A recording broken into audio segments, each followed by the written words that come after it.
안녕하세요. 최강입시의 김소장. 네, 안녕하십니까. 한원장입니다. 네, 이번 주에 이제 소개해드릴 교과 전형 대학은 인서 중위권 대학 라인이라고 볼 수 있는 이제 국숭세단이라고 하잖아요. 네, 이나 아주는 왜 들어갔어요? 그러니까 국민대, 숭실대, 세종대, 단국대가 일반적인 중위권 대학인데 이제 입시 결과를 좀 기준으로 해서 보면은 인하대, 아주대도 딱 요 라인에 들어간다고 좀 봐야 될 것 같아요. 그래서, 결과가? 네, 그래서 이제 6개 대학에 대해서 한번 이야기를 해볼까 하는데 우선은 이제 각 대학들의 이제 교과 전형을 이제 정리해 놓은 겁니다. 기본적으로 크게 이제 두 가지의 특징을 볼 수 있는데 첫 번째는 전형 요소가 전부 다 교과 100%로 이루어져 있어요. 지금까지 저희가 이거보다 위에 있는 대학은 교과에다가 이제 플러스 30%가 뭔가가 들어갔잖아요. 네, 이제 뭐 서류를 반영한다거나, 뭐 아니면 뭐 면접을 본다거나, 뭐 여러 가지 옵션들이 있었는데, 이제 요 라인부터는 이제 옵션이 거의 없어요. 뭐 거의가 아니라 그냥 없어요. 그리고 이제 반영하는 과목들도 이제 상위권 대학들은 이제 전교과에 다 반영하는 게 일반적이었잖아요. 네. 근데 여기서는 이제 뭐 인문계열은 국수영 4를, 뭐 자연계열은 국수영 과를 좀 많이 반영한다고 하면 이제 주요 교과목들만 통합적으로 반영을 한다거나. 근데 일반적으로 우리가 흔히 얘기할 수 있는 이제 주요 교과목 중심으로만 반영을 한다. 뭐 여기에 이제 뭐 진로 선택 과목이 한 3과목이 들어간다. 뭐 요 정도고요. 교과 100이다 보니까 수능 최저에 대한 요구 조건들이 전부 다 이제 다 부합되어 있습니다. 그래서 뭐 학교마다 약간은 차이가 있지만 2합을 기준으로 해서 일반적으로 5에서 6 사이 정도 요 정도는 이제 이루어져 있다라고 보시면 되는데 그러면 얘네는 진짜 완전히 숫자만 보겠다는 소리네요.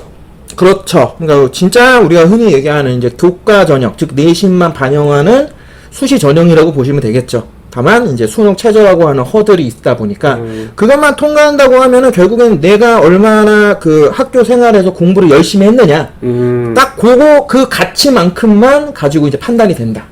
이제 그렇게 보시면 좋고 그래도 이제 말씀을 드리면 이제 6개 대학에 대해서 말씀을 드리는 거잖아요. 근데 왜 이 6개 대학에 대해서 우리가 중위권이라 부르냐? 우선은 요 내용을 한번 보시면 좋겠지만 일반적으로 국민대, 숭실대, 세종대가 이제 서울 안에 위치해 있는 대학들이고요. 이제 인하대하고 아주대하고 단국대가 흔히 얘기하는 이제 수도권에 이제 위치해 있는 대학들입니다.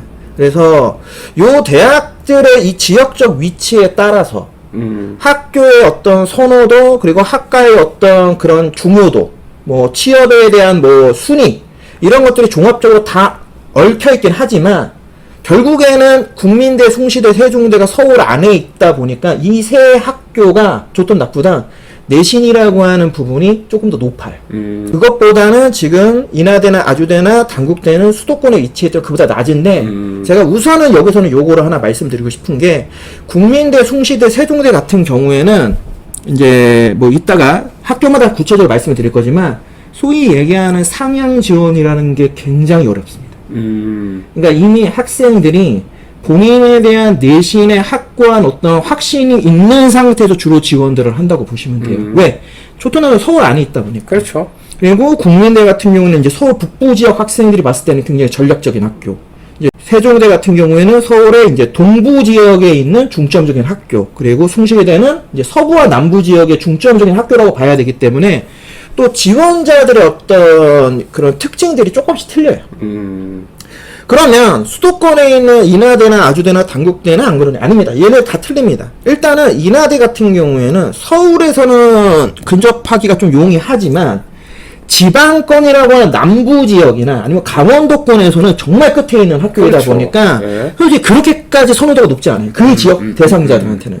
그러면 오히려 그 지역 대상자들은 아주대를 상당히 선호합니다. 남쪽 지역에서 내려.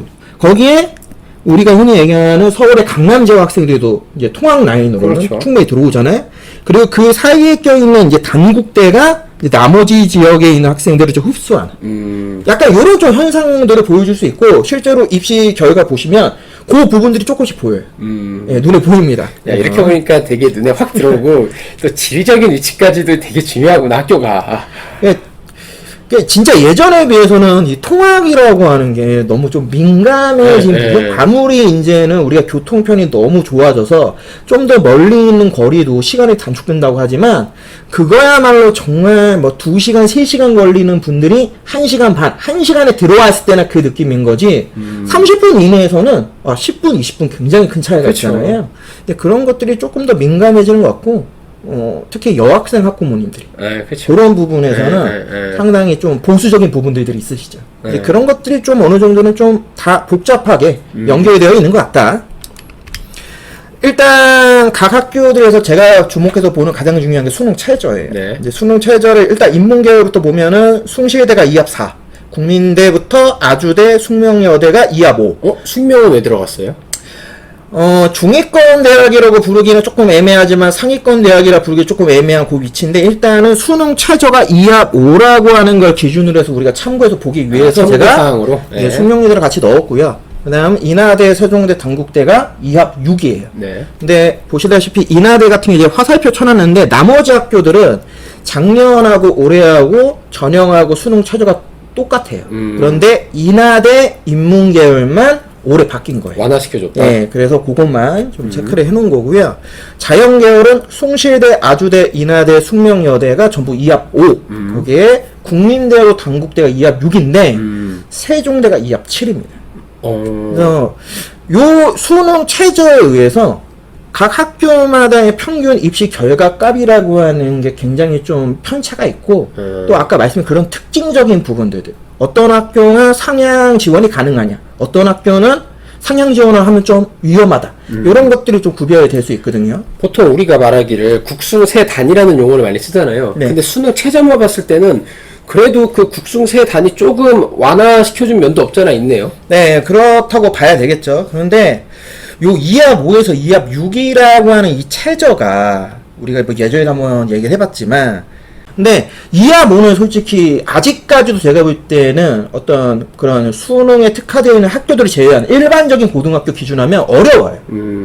그런데도 불구하고 현재 요 학교들이 아직 이거를 아직 유지하고 있다라는 거.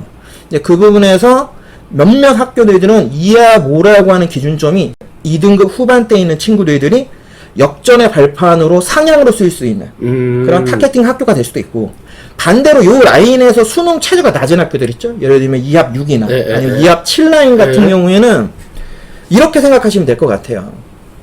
2합 5라고 하는 게 아직도 맞추기가 어렵기 때문에 상향으로 몇몇 모집 단위 같은 경우에는 한번 노려볼 수 있어요.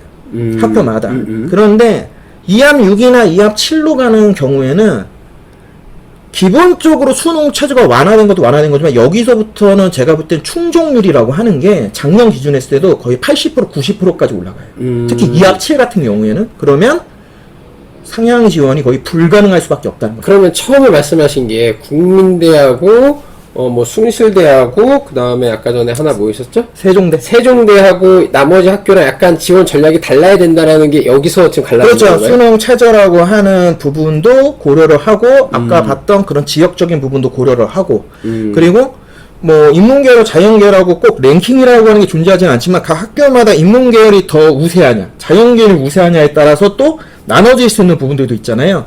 그러니까 그런 모든 것들이 다 얽혀 있다 보니까 무조건이라고 얘기하기는 어렵지만 그래도 수능 최저를 일단 기준점으로 두고 보면은 요 학교는 수능 최저가 너무 쉽기 때문에 솔직히 어느 정도 욕심을 비우는 2등급 초반대 애들이 들어와 버리면 답이 없단 말이에요. 반대로 2합 5 이거는 2등급 초반대에서도 쉽게 접근하기 어렵다라고 판단을 한다면 오히려 2등급 중후반대에 있는 애들이 도전해 볼 수 있겠죠. 수능에 조금 자신 있으면 그러니까 딱 요 라인에 있는 학교들에 대해서 우리가 내신 컷이라는 거를 이제 제가 말씀을 드릴 건데 요렇게 볼 수 있거든요. 인문계열 기준했을 때 지금 2합 4인 숭실대를 보세요. 2합 4인 숭실대의 평균입니다. 단순 평균인데 2.35예요. 그런데 국민대, 숙명여대 2합 5라인이잖아요. 네. 2합 5라인이니까 훨씬 내신이 올라갔죠. 심지어 숙명여대는 2.05예요. 그러네요. 그러니까 예전에 한번 말씀드렸는데 숙명여대는 여기서 제가 참고자를 가져왔지만 이걸 봤을 때도 우리는 숭실, 국민, 아주, 인하, 세종, 단국보다 높다. 높다. 이거를 본인들은 이미 알고 있는 거죠. 내신 컷으로. 그런데 똑같은 이하 모를 갖고 있는데도 불구하고 아주대는 2.8이에요. 그럼 이게 무슨 차이가 있다라고 우리가 판단해야 돼요. 서울 안에 있는 국민대와 서울이 아닌 수원에 있는 아주대가 똑같은 이하 모인데도 불구하고 이러한 등급 차이가 나온다? 그러면 2등급 초반 애들 입장에서 또 이하 모를 내가 맞출 수 있다고 하면 국민대가 우선순위가 될 수밖에 없다라는 거죠. 굳이 아주대까지 내려갈 필요가 없는 거죠. 이거가 분명히 보여주는 거. 인하대 마찬가지예요. 작년까지 이하 모였잖아요. 그런데 어때요? 아주대하고 거의 유사하죠. 2.64잖아요. 올해는 6으로 완화됐으니까 이거는 올라가겠죠, 그렇죠. 아마. 세종대 보세요. 이하면 6인데 2.16이에요. 단국대 그거보다 낫다 2.35. 그러면 말씀드린 대로 단순히 수능 최저가 무조건 세고 무조건 낮은 것만이 중요한 게 아니라 그러한 지역적인 어떤 거리, 어떤 위치, 학생들의 선호도 이런 것들이 다 합쳐지다 보면은 예를 들면 아주대 인하대 같은 경우에는 2등급 중후반대 애들이 충분히 상향을 노려볼 수 있는 거죠. 왜? 실제 그런 사례들이 존재하니까. 하지만 반대로 세종대나 국민대 같은 경우에는 2등급 중후반에서 쓸 수는 있지만 썼을 때 붙을 수 있는 가능성은 아주대 인하대에 비한다면 훨씬 떨어지겠죠. 그러네. 자유형계열도 마찬가지입니다. 숙련여대가 2.09 아니겠습니까? 이하 모를 기준으로 했을 때. 네. 자, 이하 모를 기준으로 하는 지금 나머지 학교들 보세요. 숭실대 2.35, 인하대 2.35, 아주대가 2.45예요. 자, 그런데 이합 6으로 가버리니까 어떻게 됩니까? 수능이 완화되니까 2.2 훨씬 높아지죠. 자, 단국대는 같은 이합 6을 갖고 있지만 서울이 아니라는 이유. 제가 보는 어떤 여러 가지 것 중 하나입니다. 그런 이유가 2.5까지 떨어질 수밖에 없다. 그리고 세종대.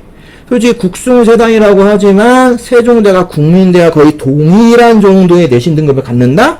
당연히 메리트는 서울에 있으면서 가장 낮잖아요. 수능 최저가. 그러면 일반적인 서울에 내가 살고 있거나 수도권에 살고 있으면서 2등급 초반 예를 들면 2.2 이내 2.3 이내에 들어가는데 내가 이합 6, 7은 맞춰낼 수 있어. 이합 5는 잘 모르겠어. 그럼 이합 5 한 장 쓰고 이합 6 한 장 쓰고 이합 7까지 한 장 쓰겠죠. 그러면 6, 7은 거의 결정되지 않겠습니까? 국민대 쓰고 세종대 쓰겠어. 그럼 이합 5에서만 하나가 그냥 그러면 거의 다 뭐 숭실대 쓰겠죠. 그렇죠. 그러니까 이런 식으로 라인이 구성되고 그거보다 내신이 좀 낮다? 그러면 그럼 아주 인하대까지 내가 낮춰볼 수 있나? 틈새 시장이 있는가? 따져보겠죠. 그렇다면 자연계에서 지금 보시고 있는 기준만 갖고 얘기한다면 이합 6을 맞출 수 있다? 단국대 축전 한번 노려볼 수 있겠죠. 그러니까 이런 것들이 어떻게 보면 이제 고3 학생들이 올해 정말 수시 원서를 써야 되잖아요. 그러니까 종합전형은 뭐 그렇다 칩시다. 그런데 교과전형이라고 하는 걸 쓸 때 저도 뭐 상담을 해보지만 학생들이 이걸 굉장히 단순하게 보거든요. 그냥 내 내신이 그 학교 홈페이지에 들어가면 나와 있는 입시 결과 딱 보면은 그냥 여기래. 그럼 여기 안에만 내가 들어가면 붙냐? 맞습니다. 붙을 수 있어요. 그런데 중요한 건 뭐냐면 다른 친구들도 똑같은 조건에서 붙을 수 있다라는 거잖아요. 그렇죠. 얘는 서류가 안무가 변수가 없어. 그런데 들어오는 집단이 어떤 애가 들어올지는 아무도 몰라. 이것도 똑같이 깜깜이가 되는 거죠. 그렇다면은 여기서는 내가 정말 확신 있는 내신을 갖고 있다고 하면 자신의 소신에 맞춰서 쓰면 돼. 근데 그런 친구들이 몇이나 되겠어, 솔직히. 일반적으로 이 라인을 노리는 대다수 학생들 등급대가 합격 커서 이렇다고 하지만 제가 상담해보거나 애들의 어떤 그런 니즈를 따져보면 거의 2.5, 2.6, 2.7대 애들이 진짜 원하는 학교예요. 그러니까 걔네들이 붙을 수도 있잖아요. 왜냐면 충족률이라는 게 있기 때문에. 붙을 수도 있고 걔네들이 심지어 교과장이 종합까지 다 쓴단 말이야. 무조건 이 라인을 뚫어야 되니까.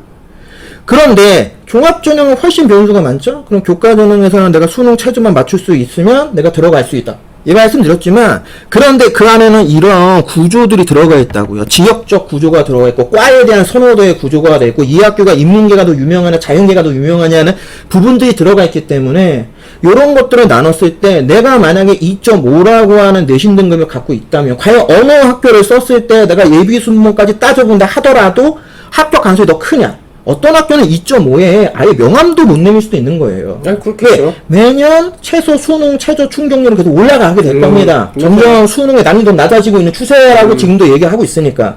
그러면 그만큼 더 중요한 건 내신 성적이 더 중요해지겠죠. 심지어 이 라인은 계열별 내신을 더 중요시 보잖아요. 그러니까. 그러면 그 계열별 내신에 특화되어 있는 2등급 극초반대 애들들 굉장히 많아요. 근데 걔네들의 단점은 뭐다? 종합을 못 써. 편식이다 보니까. 아, 그러면 얘네들이 못 걸고 누리는 거는 무조건 이런 계열에 맞춰져 있는 교과목만 반영해주는 전부 이 중위권 라인을 무조건 컨택해줘야 돼. 거기를 겟을 해야지만 종합으로 세게 질릴 수 있는 겁니다. 그러면 원래 여기를 써야 된다고 쳐다보고 있던 2등급 중반 애들은 정말 멍하니 하늘에 떠 있는 진짜 뭐 별 하나 쳐다보고 있다가 예, 그냥 별 맞아버리는 거예요, 그냥. 재수 좋으면 붙는 거고. 네, 재수 좋으면 붙는 거는 누구한테 해당되는 게 아니라 그렇죠. 저는 그냥 어차피 의미가 없는 게임 하지 마. 그러니까 만약에 내가 상향 지원을 한다라고 하는 건 그냥이 아니라 확률 게임을 해야 되는데 그럼 도대체 어느 학교를 쓰는 게 확률 게임을 할 거냐. 근데 여기서 제가 보는 핵심 뭐냐? 조금만 욕심을 버려라. 그렇다고 하면 분명히 길이 보일 수는 있다. 그래서 오늘은 좀 그런 부분에서의 내용을 좀 말씀드릴까 합니다.